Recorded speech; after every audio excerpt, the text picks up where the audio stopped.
Welcome, everybody, to the Legendary Green Team Legendarium podcast. We're back with Hobb, Dragon Haven, number 2 of 4, with my two best friends, the person who knows how to get around a flood or two, Kipton, Hey. and the man who's currently growing wings, Sean. Yep, and they hurt. Here they generally do. And we're getting into Dragon Haven, the second book in Robin Hobb's someone pronounce it for me. Quartet. Quartet. Thank you. What was I going to What's say? this here? Quadrilogy? Quadrilogy. I don't know. Listen, it's been a rough week. All right. It's early. Yeah, that's right, kind of. So join us, everybody, on the Legendarium's Discord, where we're all getting into the series and a bunch of other books, and most of the time not arguing or being aggressive.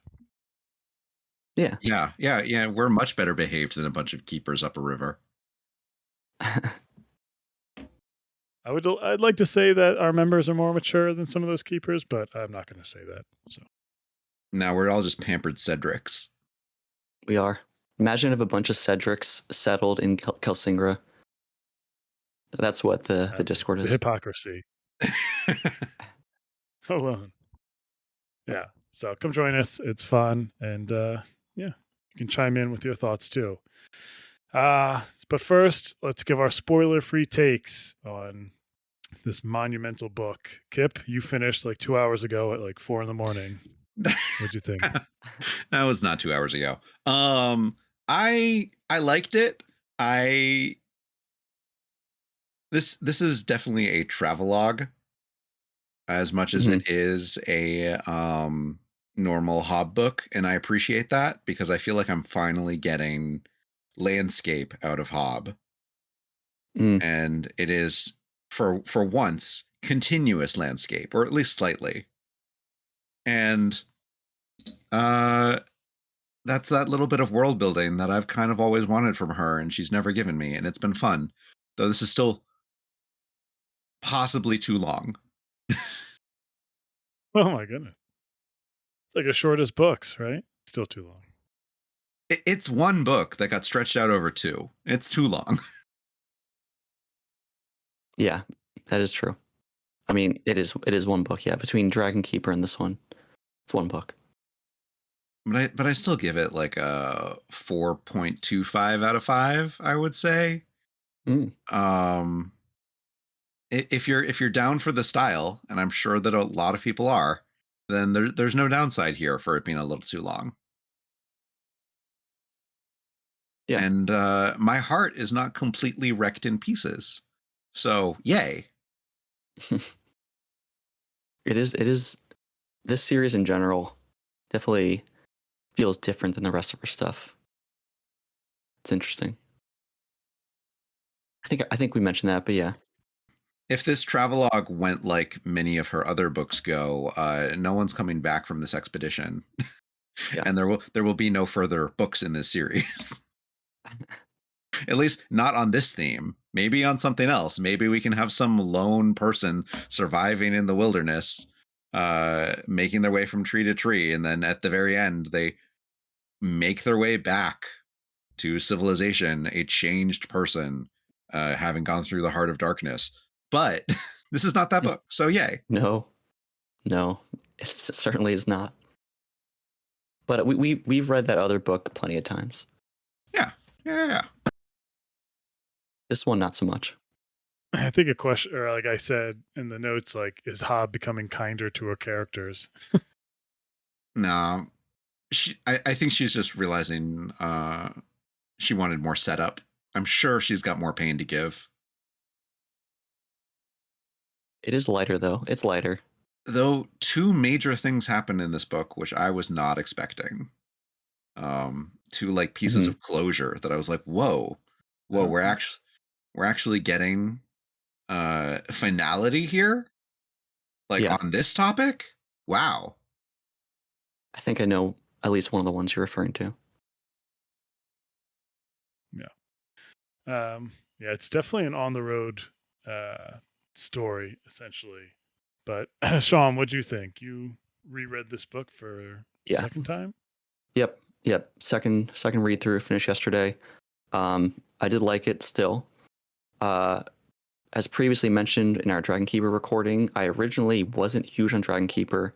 Ended up liking it a lot. On my reread. This one kind of landed the same for me, but I had previously preferred this one over Dragon Keeper, but now I'm Dragon Keeper over Dragon Haven. This one's like more of a 3-star read for me, Mm. rounded at 3 stars, and Dragon Keeper was like a 4-star, solid 4-star. This one didn't do anything wrong. I enjoyed it. I liked the character development, liked like the world building that Kip mentioned. I liked the dragons coming to their own. But just some the general shape of the plot and like the even though the character work was good, uh, the stuff that drove the character development, I still wasn't like too hot on, but it was good. And I will say that this continues to be Hobbs' like gayest series so Yep, far. fully. Yep, Not even gotta love it. close. I mean, it all depends how your read fits. Yeah, Openly gayest, I guess. Yeah, Most acceptingly gay. yeah. It's so it's surprisingly on the acceptingly screen. gay. But you know what? I'm ready for the change in culture when this little isolated group of people is no longer quite so isolated hmm Seems like Helsingra, if they get there, will be pretty progressive though. for a little bit. Yeah, No, it was good.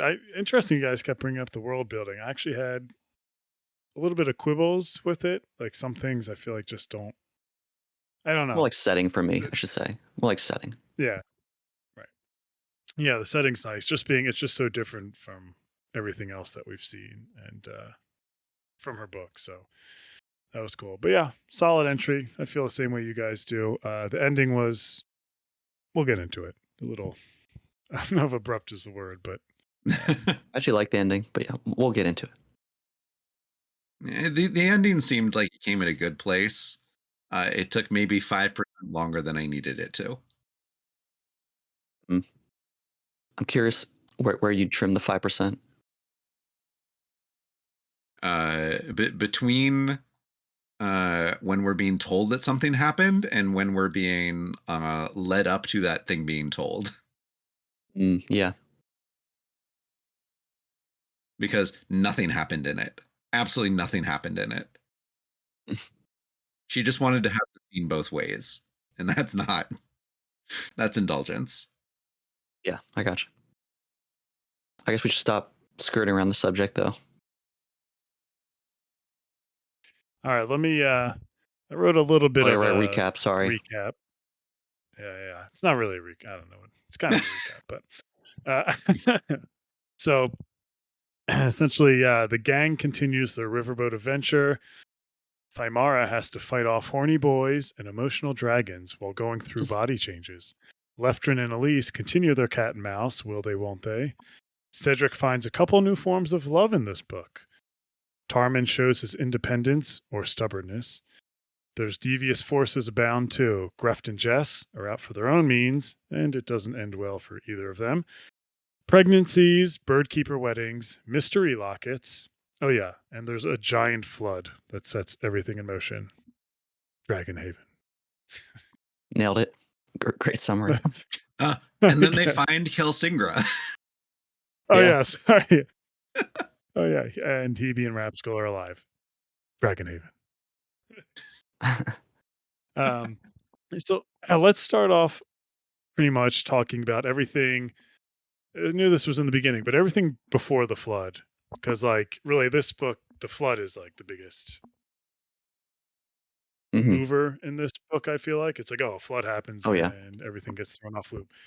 Um, but some of the stuff that goes on before the flood I thought was interesting, specifically, and this goes into after the flood too, but kind of Thymara and would you call it like the sexual politics of what's going on with a bunch of young teenagers and That's a good word for it.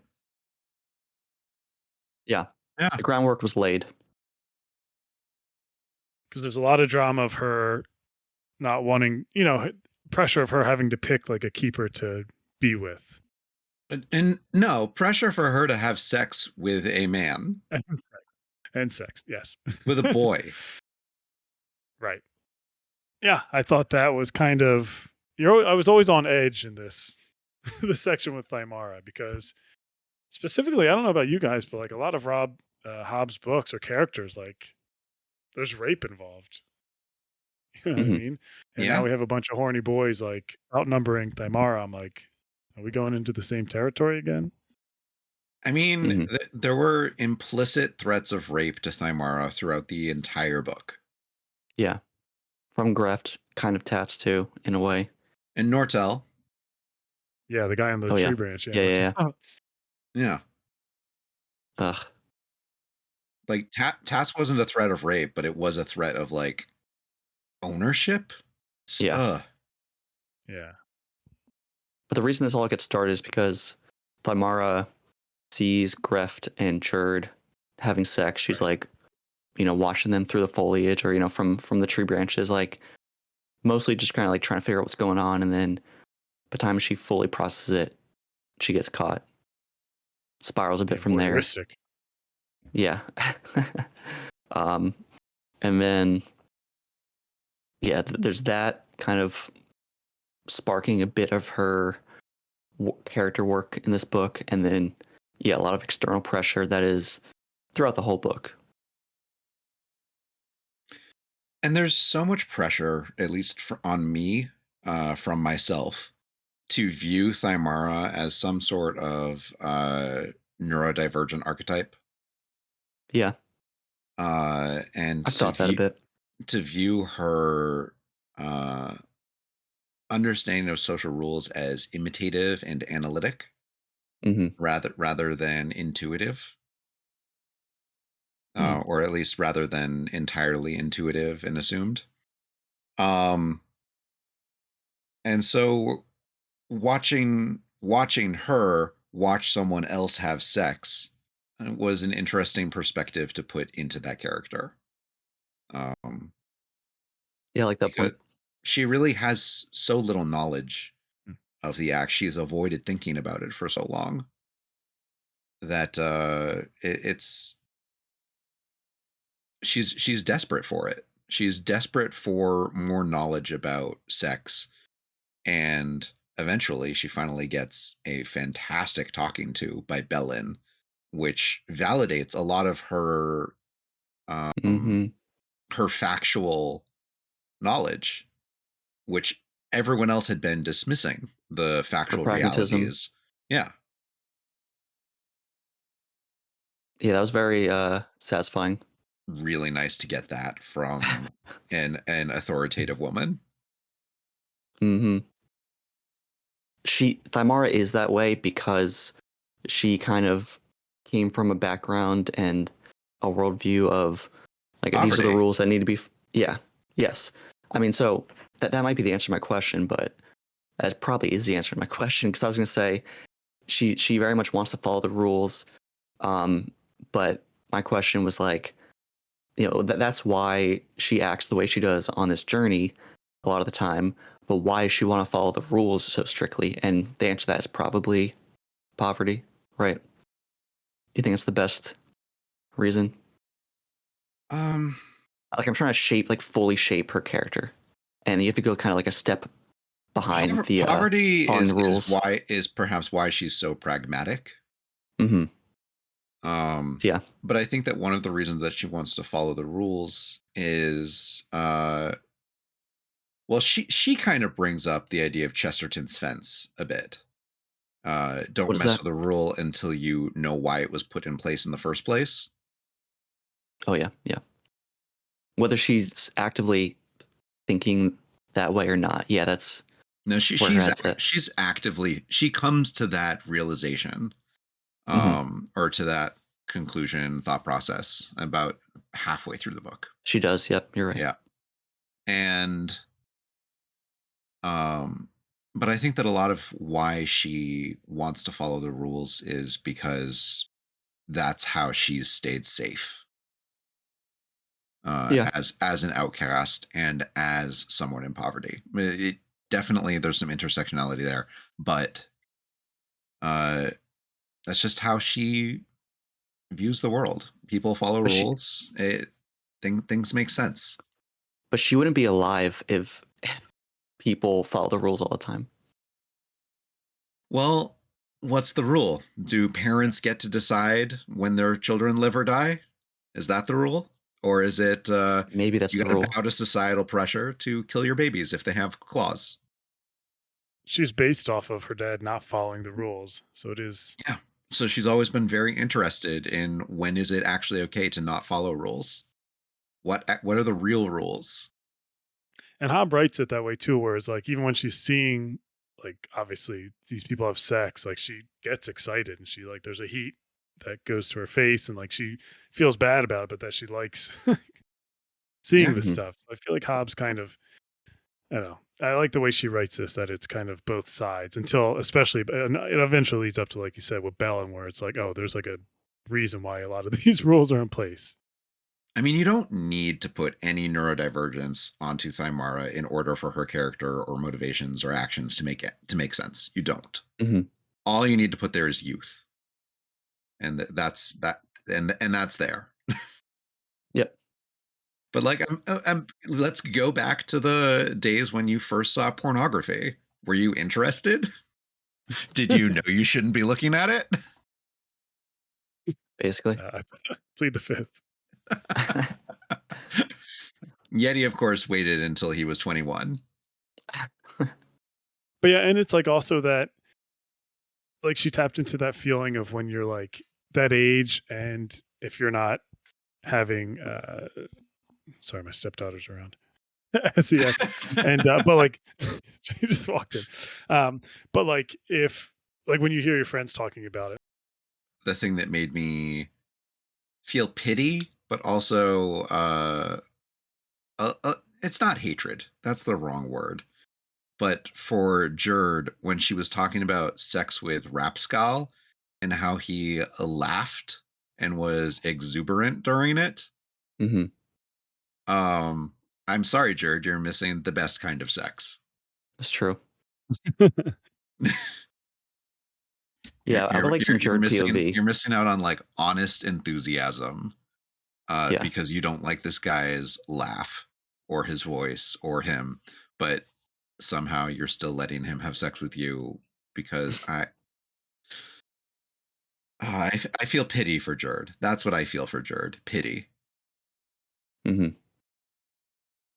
And just to paint the full picture for the listener, even though they probably know, but Jerd, was sleeping around the most, at least out of all the girls in the Right. group. I think Had she was sex the with only at one who did. least. That's probably true. That is definitely true. Yeah. Yeah. Yeah. Yeah. She had sex with at least 4 of the keepers. At least. I At thought you said least, Elise. from what we It's like, know. oh, Oh, what's Yeah, that? that's also what I heard first. I need that fanfic. No, just kidding. No, you don't. No, you don't. I don't Yeah, no, read no, I that. don't. No, I don't. No, I don't. And she does end up getting pregnant. Yeah. The consequences of my actions. And then the pregnancy progresses a bit, and then there's a scene, chapter 18, where, as we alluded to, Bellin kind of talks to her, talks to Thymara, talks to Sylve, I think. Yep. And this is while Jerd is miscarriaging. And yeah, Bellin Miscarrying. yeah, right. And yeah, Bellin lays down, like we said, the reasoning that Thymara has largely been thinking about this whole time, where like if we have a kid, or if there's a baby born on this journey, It's going to be a burden to everyone. You're going to have to feed the baby. Someone's going to have to be a father figure because obviously the father was in question and Greft was going to step up to that, but Greft's no longer around. So then that would have been a thing too. I'd like to put such heavy quotes on step up. Yeah. Oh yeah, no, for sure. Claim was the word he used. Oh yeah. Yeah. And yeah, like not only that, but there's plenty of problems that could have arose with having the baby, and Belen goes on this, lecture about it, and Thymara largely was thinking about this the whole book, and yeah, it was pretty satisfying just to get that laid out because I think she's correct, even though I do think this group of keepers should establish their own rules. Maybe they should wait till they get to their destination, and maybe they shouldn't like go off the deep end immediately. Yeah. There's a tact they could do this with, and then George Dragon actually eats the miscarried baby, which I thought was actually like a good moment. Like Hobb writes it kind of with respect and like a somber tone to it. Like the dragon, it's like a ritualistic. The dragon like comes up, eats it. There's no like, oh, tore the carcass apart, like feasting on it. It was just like the dragon accepted the fetus, and then just like slowly swam off. I thought that was a good moment too. Yeah. Yeah. And I also do like how Sylvie and Thymara both saw the baby, though it was Sylvie's decision. Mm-hmm. Because Jer didn't even want to look at it. Yeah. I don't know. Yeah. And like that's her decision, but I do think it shows relative maturity levels between the three of them. Yeah. Really and drives how, home how in some ways Sylvie is more mature. Yes. Yeah, and Even though the she's rest of the by text far the supports that. youngest, right? Yeah. Maybe Mercor's rubbing off on her. Who knows? Oh, that could be it. I mean, that could be part of it. I definitely. Mm-hmm. Yeah. We do know there's a. I mean, if you had to pick a dragon, symbiotic. who would it be? Would it be Mercor? Yes. Yeah. It wouldn't be Centaura, I tell you that. Oh God.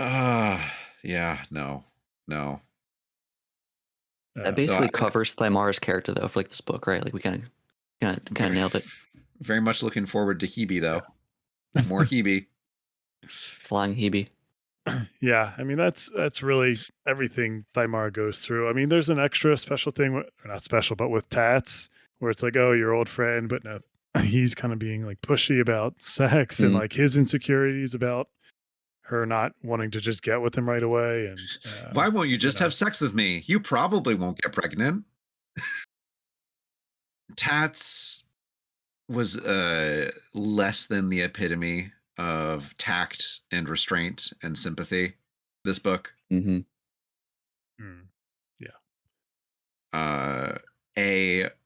Moving in on Thymara right after Rapscale died. B, assuming that Thymara and Rapscale were a romantic item. C, assuming that Thymara must have a romantic item. So D, frustrating. assuming that because she won't have sex with him, that they can't be a romantic item. Mm-hmm. These guys they're so out of touch. Like there's no critical thinking. They're just like not everyone needs to get pregnant right now. Like not everyone needs to be having sex right now. Let people come to their own decision. Let them be comfortable with it. Move at their own pace. It's ridiculous. And not all sex needs to be penis and vagina. Yeah. Though there was mention for the first time of a birth control method. Which I was aghast at because apparently you can just put a wax stopper on the cervix. Yeah. 95% success rate, actually. I didn't look it up, but is that a thing that people actually did? Okay, I don't actually. I mean, there's like an equivalent right now. I mean, there I don't. are I don't know the percentage. somewhat equivalents, but not I don't know about wax. not a wax plug. But I could see that being like an old time Yeah, birth control method. I mean, kind of like the diaphragm, right? Kind Yeah. of, or cervical cap. Yeah, that's what I was thinking of. Yeah. All right. Let's get to everything about the flood. Let's talk about the Yeah. flood, how that, sets everyone kind of apart a little bit. And yeah, I don't know. What should we go with? What happens with Cedric and what's it, Relpta? His Yeah, dragon. Yeah. Relta, Who becomes his dragon? who also kind of becomes him. Yeah. Relpta like straight up like taps Cedric's brain to like communicate at times, to And communicate also more just clearly. to think. Mm-hmm. Yep. Doesn't seem like it's doing him much harm, so I support it. Yeah, yeah. Other than the scaling, but whatever. It doesn't seem like it's doing him much harm. Man But nearly yeah, committed suicide. it's kind of a funny suicide attempt, honestly. I don't know why. Okay, that's a Hot take. take. I'm gonna need you to defend it. It was just like I when I first read it, I had my notes how I was kind of like sad by it, but this time it just seemed to come out of nowhere. Even though he was going through it, don't get me wrong, but like as I was reading this time, I was like, oh, okay, he's in a decent position. He's kind of, coming to his own. He's rebounding a bit, even though he was like fighting with Alice and sad about Hest and all that. But then all of a sudden, he's just jumping off the boat, and like there's just everyone around him just jumps off the boat. It's like if someone like jumped off a diving board at like a public pool. It's like I'm gonna kill myself and just jumps in the deep end. Well, he didn't actually manage to jump off the boat. First off, Well, yeah, he tried. he tried.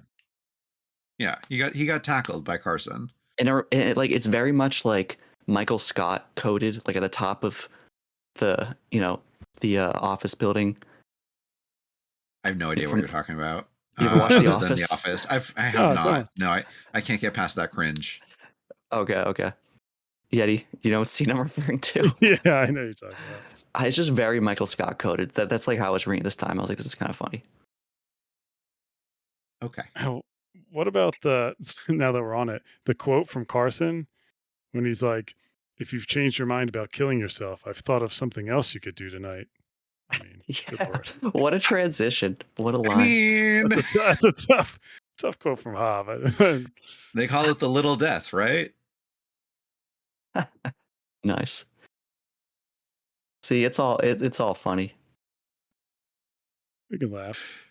I mean, a deflection with humor can work in situations you wouldn't expect it to sometimes. Mhm.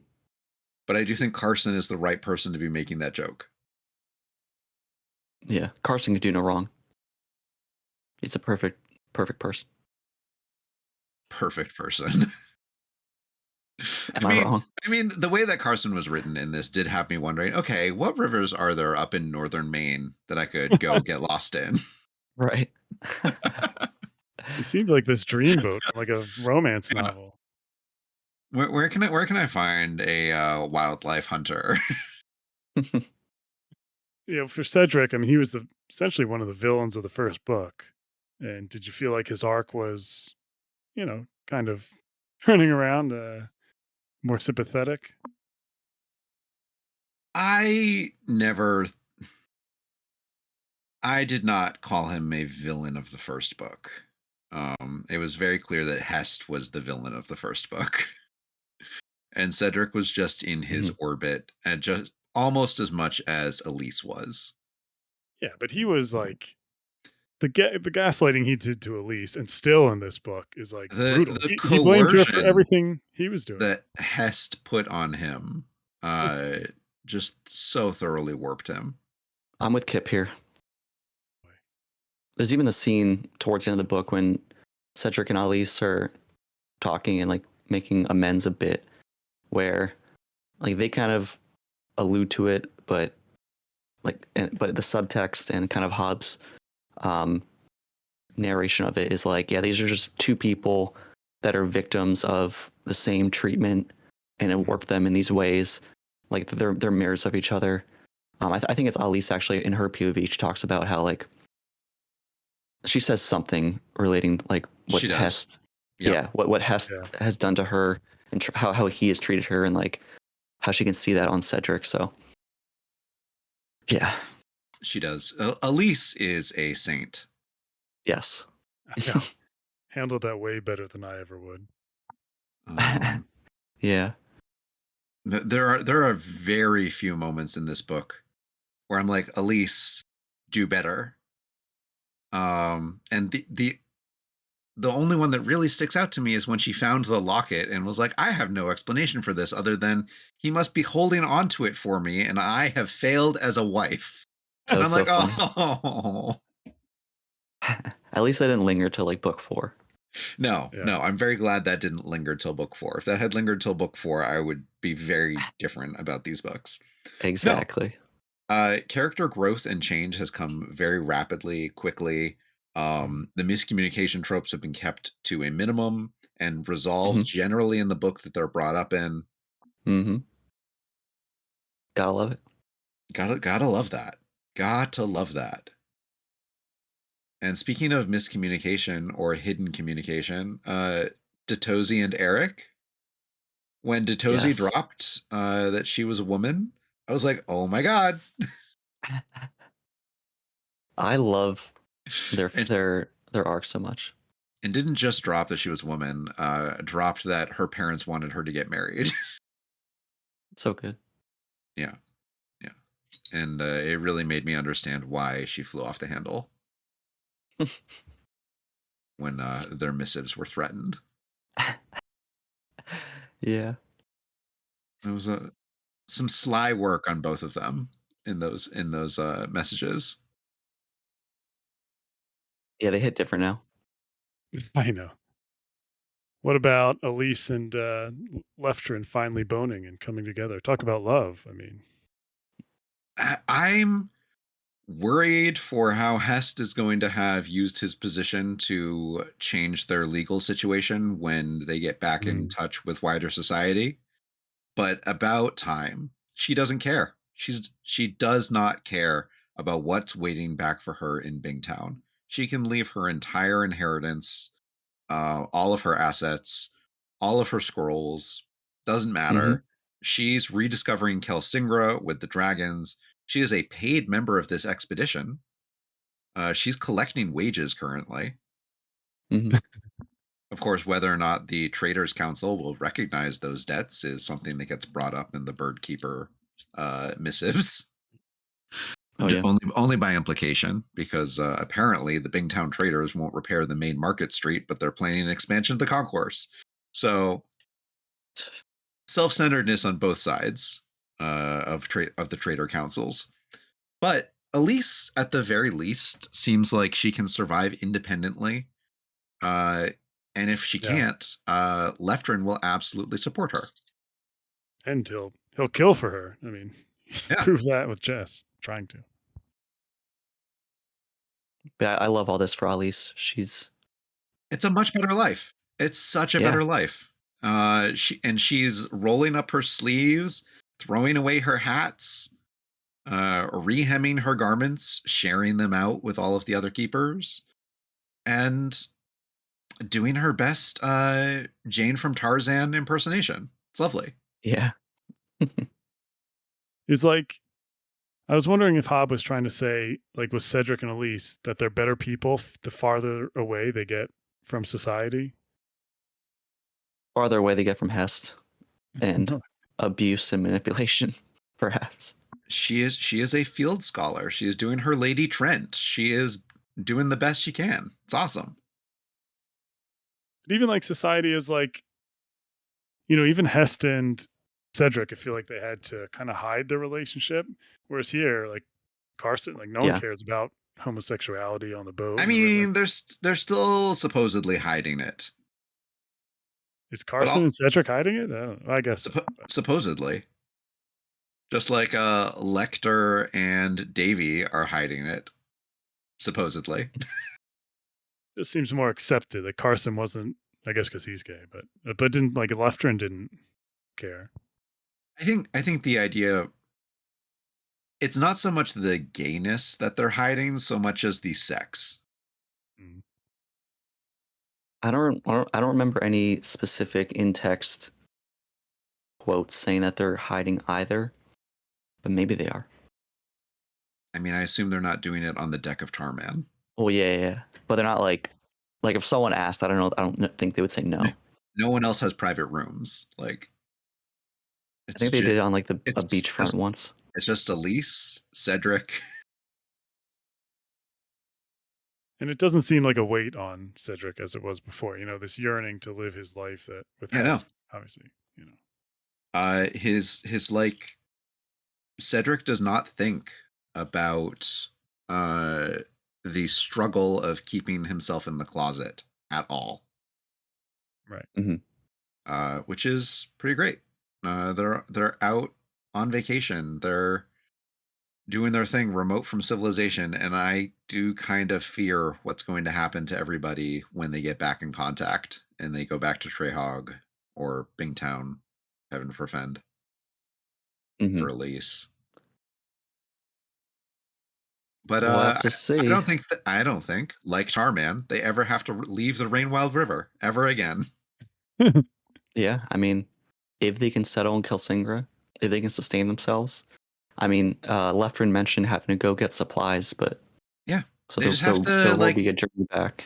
They just have to dig a canal through that lake. Get Centaur to help. Yeah, get some of the dragons to help. Yeah, they're always willing to help. I mean, they were when they were building the or Tintaglia was willing to help when they were building the locks or the like river ladder to get them up to Kasserek, to get the serpents up to Kasserek. Yeah, that was for the serpents though, but yeah. I mean, where are the serpents going to cocoon next time? That's true. They need navigable waterways. On the heating pads. Dragon heating pads they found. Oh yeah. Those were nice. Which apparently were the solution to the journey to Kelsingra this entire time. Just need a good bath. Yeah. Kip, why don't you talk about the two things that got wrapped up? I'm assuming you're talking about Greft and Jess. I am. Yeah. Did not see that coming. Yeah. Death to Hobb villains. Let's go. Comeuppance. Next up, Hest. Come on, let's go. Yeah, I mean, I would left? love it if Hest died off screen by like walking off a trail and falling down a mountain. Love that. In a Bingtown deal gone wrong. 1 mile from town. No, I don't want it to be in a Bingtown deal gone wrong. I don't want someone else to have killed him. I want him to have killed himself on accident. That's what I want. Eat some bad berries. Preferably for his like pants to trip him up on the way down. And have him like hanging from a tree in an undignified position, and that's how he gets discovered. They're on their return trip, and they like, oh, is that a Hest? So why don't you come down? Neither of you guys felt bad for Greft at all at the end? Yeah. I mean, yeah. He spent all of my goodwill. Yeah, that's the thing. Yeah. And that's possibly a failing on my part. But I think it's an understandable one, maybe? There was nothing until that moment that made me sympathetic towards him. I do feel bad for like his transformations and like everything he was kind of confiding in everyone and kind of admitting that. He was handed a hand of cards at birth that said he was going to die as a teenager. Exactly. And that sucks. Mm-hmm. But was true for all of or most of the keepers. They were only expecting to live into their 20s, maybe.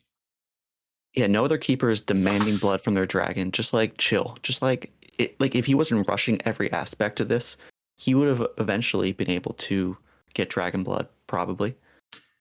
If but he he kind had of really forced cared it. about his dragon, Yeah, he went about nothing the right way. Yeah, ultimately, I agree. I do think there's like a sense of desperateness to him, like you said, oh, that he just absolutely. had a Yeah, terrible card handed to him at birth, and he saw a way out. He was manipulated by Jess, obviously, as well, yeah, um, and that he just kept making the wrong, selfish decision. And again, he's clearly a villain, and I don't know if there was allusions to him raping anyone. Did you pick up on that? Like even Sylvie, like the way she looked at him, kind of like I don't know, but no, I don't think so. I don't I know think that she's we just got created by any him. allusions that he raped Jerd, and definitely Sylvie's still, or at least I hope yeah. Sylvie is still a virgin. Not sure, but there was like a scene where like Sylvie, kind of the way she looked at not Rapskull, Greft with like fear, and it I made mean, me wonder yeah, if you, I would too. yeah. So no, The man was terrifying. nobody felt bad for Jess, right? After he was made a meal. No, Nope. no, that man chose his life. I mean, he was. I forget. Was he? I'm sure he was threatened by Chalcidians. There's a long chain of people's families being threatened. I No, mean, he literally everyone who knows him describes him as a nasty piece of work who fights dirty. he was just hired by the guy that blackmailed Leftrin. Okay. Leftrin. Yeah. So, And just doing it. Leftrin was like, Cedric killed Jess? What? Yeah. How? Oh, yeah. I must have weakened him for him. Yeah. Oh, I took I most of that must have jar chop off. Yeah. No, that's right. legit a thought that he has. That's so funny. Right.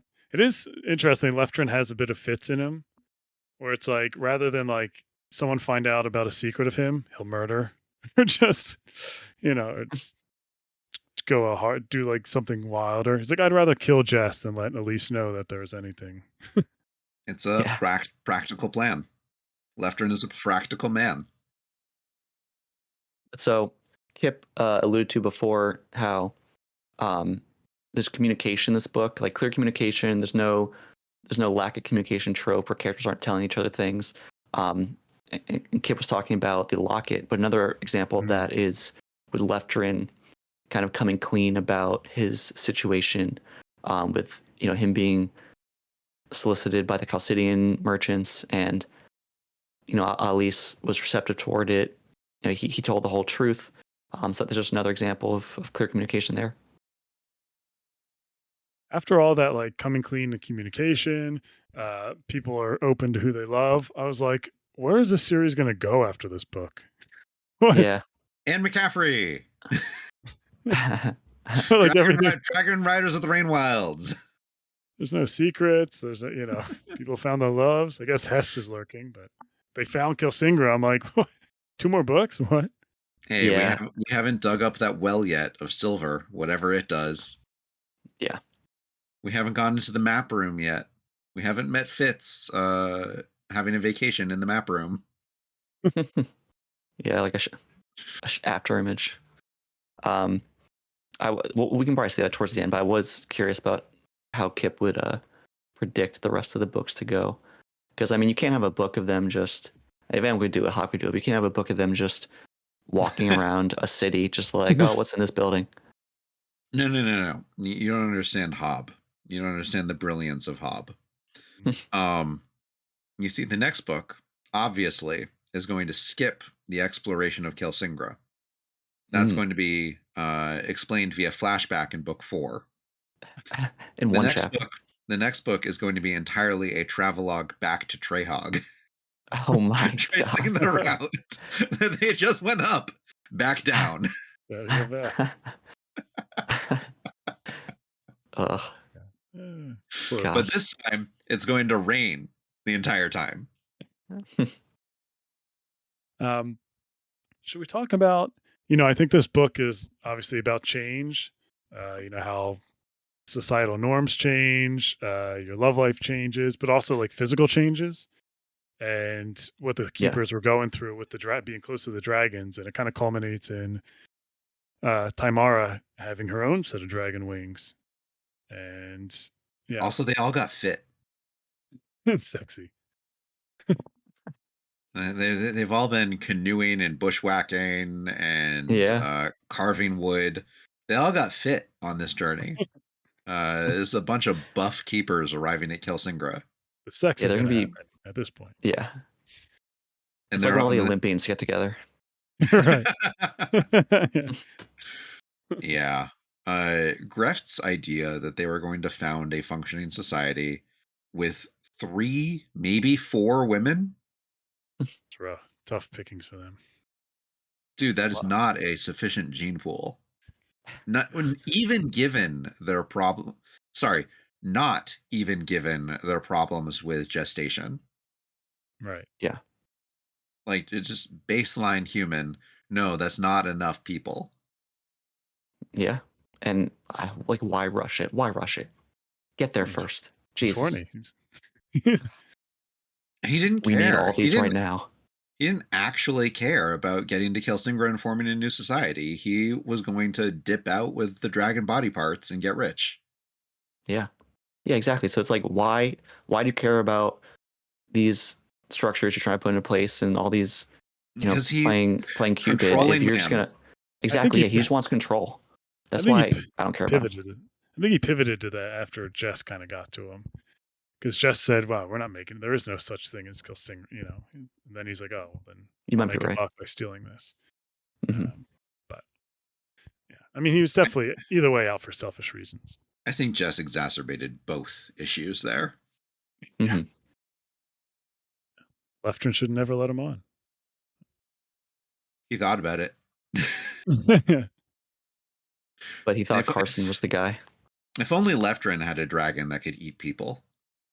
We got He's 2 got a books. dragon, but only one that can walk through a stream, Waddle's little through a river. tail, turtle tail, or whatever.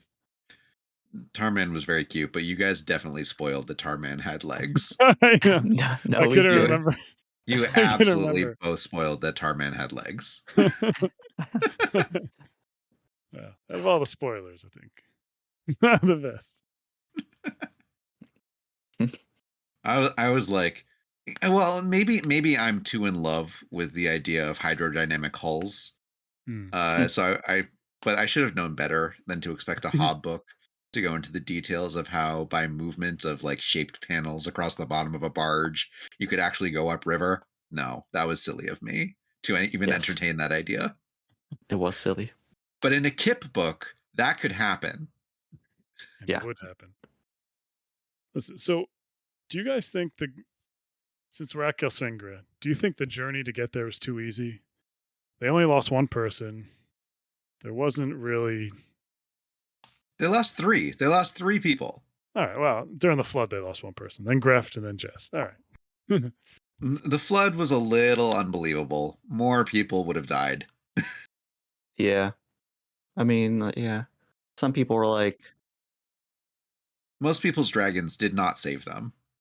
And from not from personal experience, but from studying it, because I was a little too cavalier with flooded areas as a child. Oh boy. Rafts of trees and roots are just incredibly dangerous in a flood. Just Mhm. so dangerous.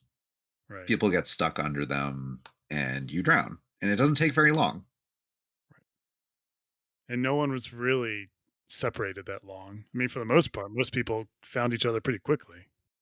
Yeah, no. We only have one instance of a person being confirmed to be caught in a raft of trees, and it was a dragon, and it survived. yeah, it helped them. No, it was Hebe. Yeah.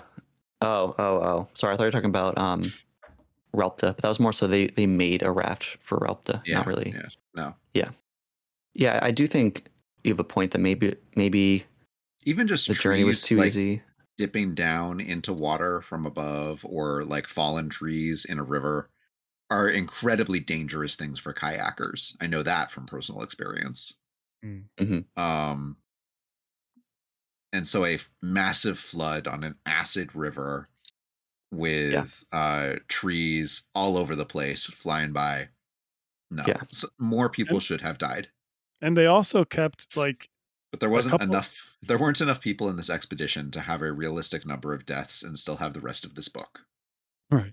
And a couple of like the keeper's boats were fine. Like, why do people need wizard wood if these boats they just survived a flood? I mean, these keeper's Mm. boats. Like, that's what I mean by the world building that sometimes didn't make Uh, sense. Where it's like, so the boats are acid treated.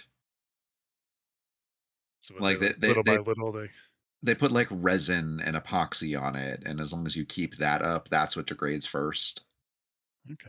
Well, that would seem easier than having wizard wood. Then it seemed like but Yeah, but like you can't make a large ship out of such materials, and you right. can't constantly be like diving into an acid river to reapply epoxy to the bottom of a Mm. ship. You Yeti's don't, point, though, the river was running the most acidic during the flood too.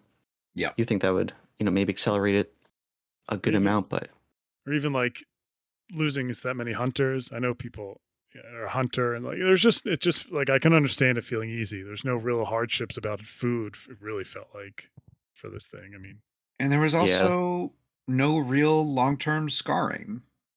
yeah. Though Right. I do think that the river was not running at its quote unquote most acidic. It was stronger, but not nearly as strong as it gets sometimes. mm, Yeah, I was confused by that too. I was like, oh, if they're in a flood in the acid river, aren't they going to like turn to bones? I was like, Yeah, "Ugh." there should have been more scarring. Yeah. Uh, Well, Elise, thank God, had her amazing dress on, yeah. rainbow dress. not on her hands and face, but yes, I do think the flood in general could have been played more I want that dress, by the way. scary. Yes. But yeah, it could have been more scary. It could have been more of a harrowing thing, more like tense and serious. Not that it wasn't a little bit, but could have been more so. But it's not the type of book No, this is, I suppose. no. The flood was a reason to separate people and to get them like marooned for a day or two. Yeah. And that was Yeah. it. I just wish there was like a little more separation and like a subplot where like everyone's Yeah. alone with Greft. You know what I mean? Oh, and to take away some of their supplies. Yeah, yeah, that would Hmm. help too. Could you imagine if they had been separated into two groups for like a quarter of the book? Sure, why not? I mean, Tarman found left and right away. Rang and did a whistle, and he's like, "Oh, there he is." Yeah. Like, okay. Who was surprised Hebe and Rapskull were alive? Anybody? No. Nope. What about Hebe could fly? I I had been paying attention to this repetitive hawk for a while, but I thought that was just a sign that they were near dry land.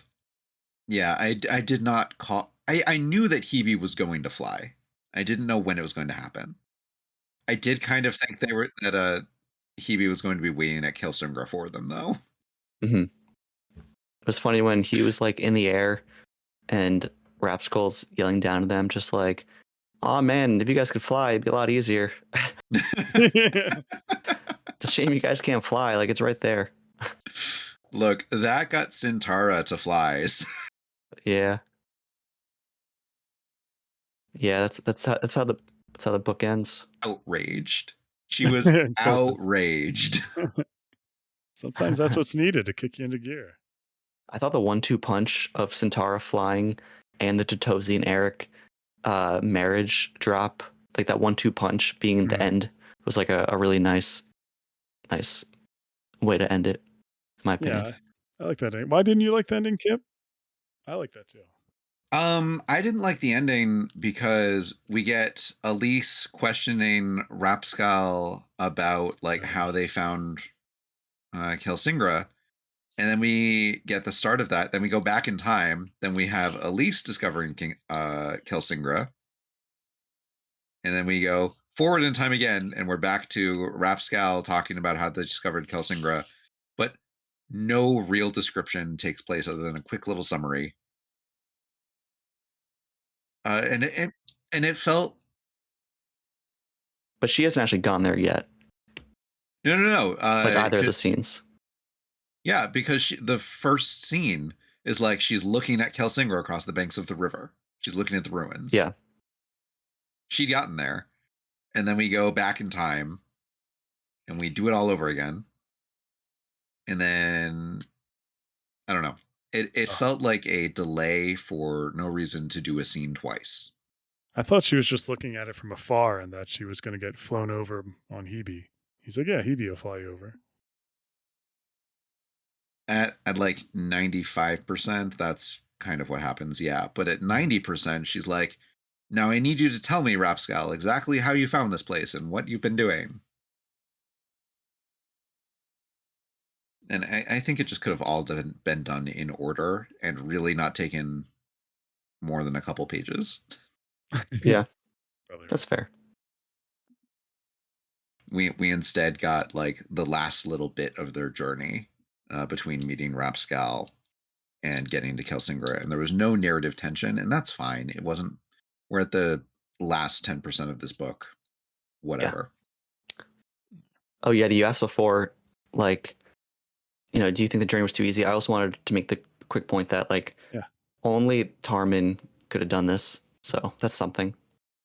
That's Like, true. no other, like, the legs were needed. Otherwise, They were. no boat was going to get through. The dragons might have had to do some work. Yeah. Which, that's But I think out of the only question. So, Tarman could have done basically this whole journey, though. yeah. Because it's like, only Tarman Yeah. can get up to Kasserek. hmm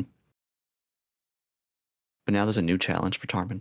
That big lake with scary flowing tides. I guess not And- tides, but yeah. And no more live ships. That's this man has a monopoly on travel for a bit. hmm Until they dredge and fix a giant expansive river, which Yeah. at this level of technology, that's just not possible. Yeah. Unless they find some elderling technology to aid in that. Yeah, true. Let's find the Elderling River Repair boathouse. At this point, I wouldn't be surprised. Maybe a dredging harness for the dragons. I'm trying to like think of like the scope of this book. It's like before flood, and then they kind of mosey on to Kelsingra. I do think we basically hit everything. Did we like? Yeah, I agree. Unless did we hit Elise enough? I guess we did, right? We didn't talk about them taking out those gross snakes from the bellies of their dragons. Yeah, whatever. That was gross. That was No. horrifying. That was horrifying. It's pretty gross. That was the That's scariest pretty part of the gross. book. Are those real? Can that happen to humans? I mean,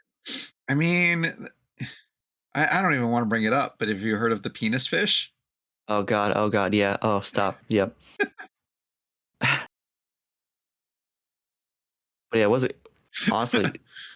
Those probably can't exist in the Rainwild River. Hopefully, but I don't know. Fish Yeah. survive in the Rainwild River. that's true. But it was a gross image of like one of the dragons like lifted up something and it's just like a bunch of rap snakes, whatever they're called, hanging there. Ooh, so gross. Rasp snakes? No. Yeah, rasp snakes. Yeah. Yeah. Yeah, I don't know. I'm trying to think about Lisa's journey through this one. It mostly was just her being oblivious about Cedric and hmm fighting with the idea of that she's married and her place in the world and kind of pushing back on that. But Yeah. And then committing to Leftrin, Yeah. becoming a more well-rounded person.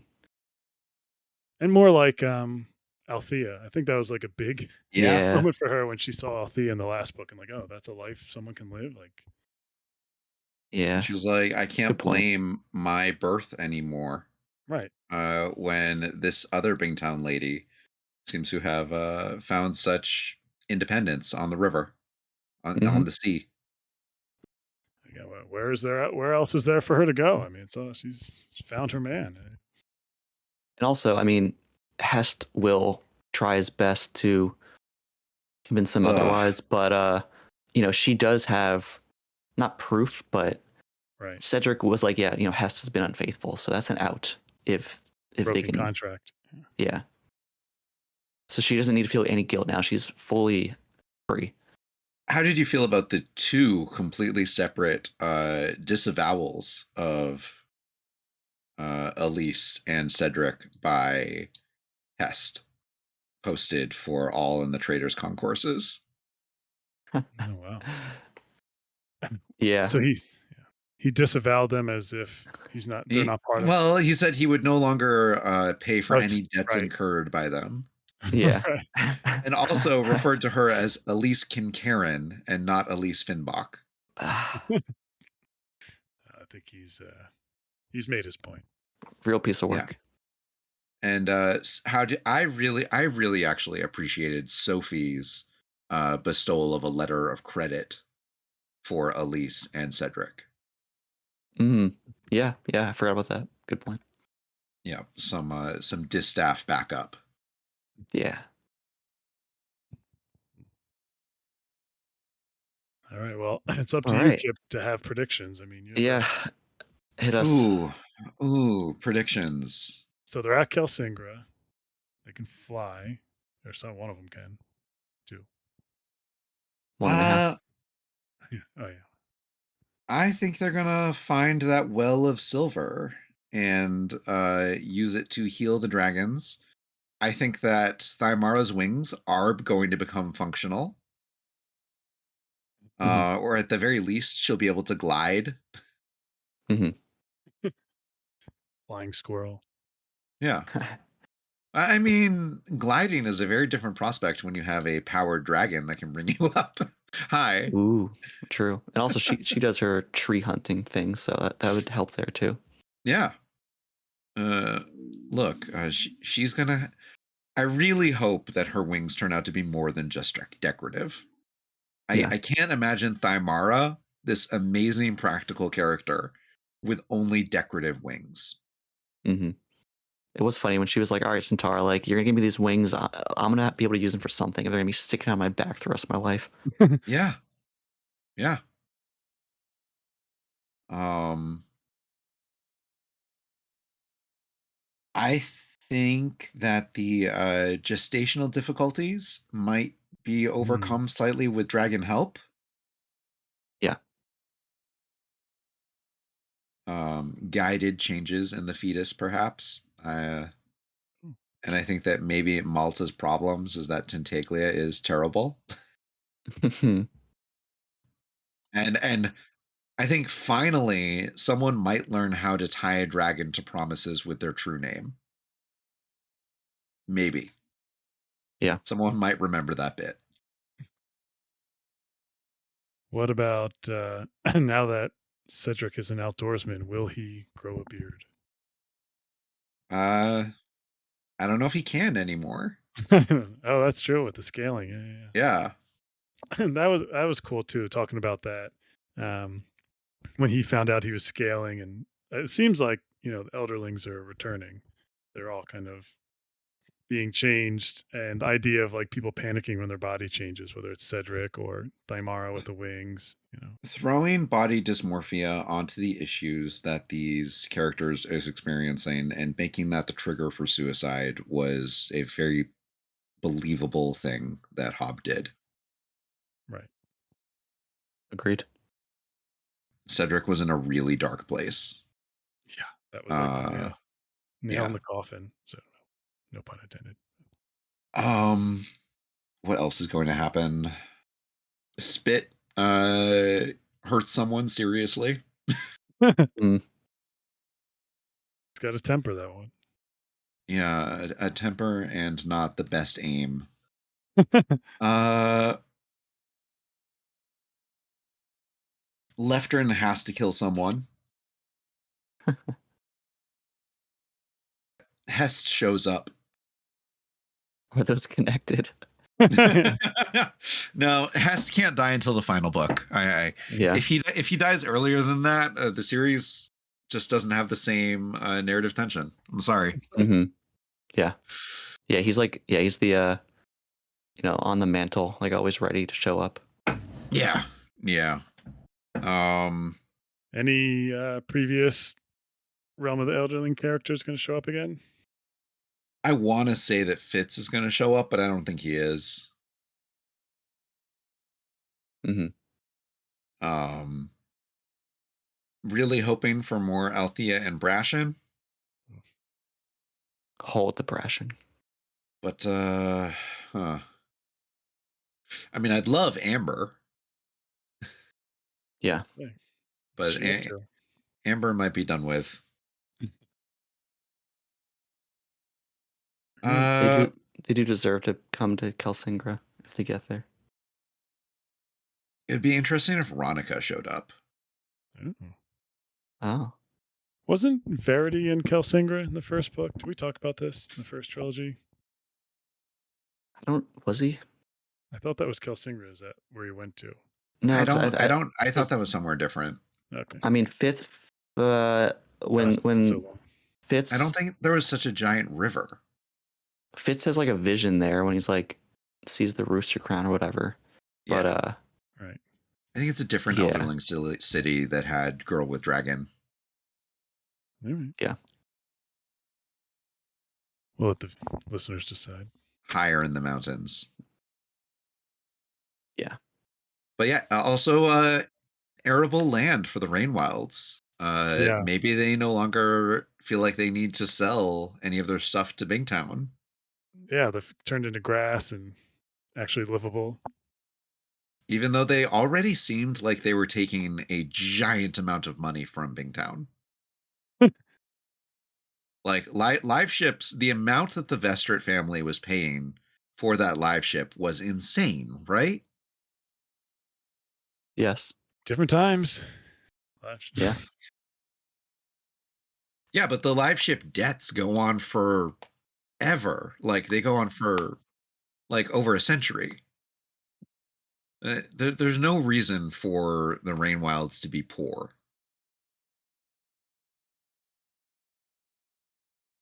I don't know. It's like Chanel. Like who's buying Chanel stuff? Oh, what a comp. I mean, enough. I don't think Chanel's doing badly. Oh, they are. They are actually. Oh, really? Yeah. Times are tough. Yeah, but how is their CEO doing? I'm sure he's fine. Okay, Chanel is apparently still the number 2 luxury brand. They're doing they had an operating profit of 6.4 billion. Yeah, Sean, come on. I, I can't fact check this now, but trust me. Trust me. Sean's got an agenda. Against Chanel. Trying I to know put it people that out work there. there. Okay. Well, like I said, how's the CEO doing? How's the board doing? All right. Not how's the worker doing. No, I know how the Rainwild worker is doing, and they're lucky to get fruit. Yeah, exactly. Yeah, no. Who's getting their concourse expanded? Who's got this like giant hardwood halls with marble inlays on a Mhm. tree? No. There's Good point. gigantic wealth disparity in both Bingtown and Treyhog, and they still don't want to pay debts. And I guess that's how you get rich, right? Is you Amen. Yes. Sadly. you refuse to pay when you don't have to. And I guess if no one's legally forcing them or sending them anything beyond strongly worded letters, it hasn't reached the point where they feel like they have to pay. Yeah.